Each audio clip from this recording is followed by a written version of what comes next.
बंधुओं, बहुत बहुत स्वागत है आपका कहानियों के सीरीज में। आज 46वीं कहानी विषय।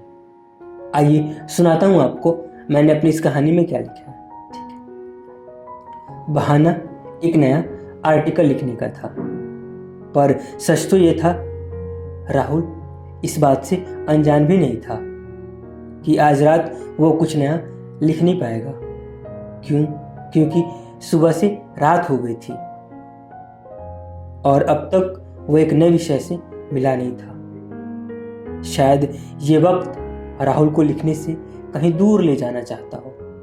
कहाँ, ये तो पता नहीं। बात कुछ ऐसा, राहुल एक अखबार की कंपनी में काम करता था।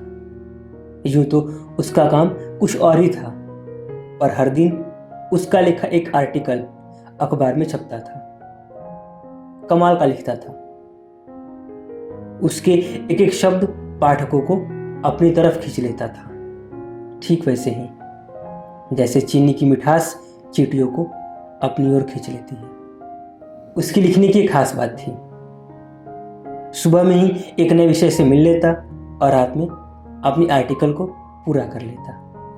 पर आज सुबह की हवा थोड़ी रुखी थी, राहुल के हक से बिल्कुल दूर, एक अलग ही धुन में। अभी तक राहुल को एक नए विषय के साथ होना था, पर आज राहुल मन महसूस कर रह गया। पूरा दिन कई उलझनों के साथ बीतने के बाद रात में राहुल ने अपना लैपटॉप ऑन किया अगले दिन के आर्टिकल को पूरा करने के लिए। लेकिन उसे पता था आज वो कुछ लिख नहीं पाएगा, क्योंकि मौसम, माहौल, वक्त उसके हक में नहीं था, उसके साथ नहीं था। फिर भी उसने कई प्रयास किए, अपने मन को, अपने दिमाग को कई जगह पर उलझाए, कहीं तो कुछ मिले। पर आज कुछ भी उसके हक में नहीं था। ख्याल आया कि आज प्रेम ही लिख लूं, जानवरों पंछियों को ही लिख लूं, एक टूटते रिश्ते को जोड़ लूं, कुछ प्रेरक बातें ही कर लूं। पर इन सब से दूर राहुल को मालूम हो गया था, ये घड़ी की सुई आज उसके साथ नहीं, बल्कि उससे बहुत आगे चल रही है। अब किसी के रोके रुकने वाली नहीं है।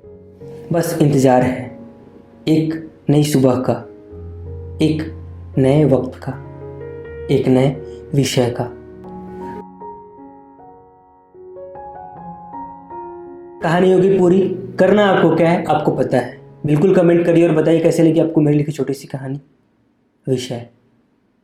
कार्यक्रम देखने के लिए, पसंद करने के लिए आप सभी का बहुत बहुत धन्यवाद।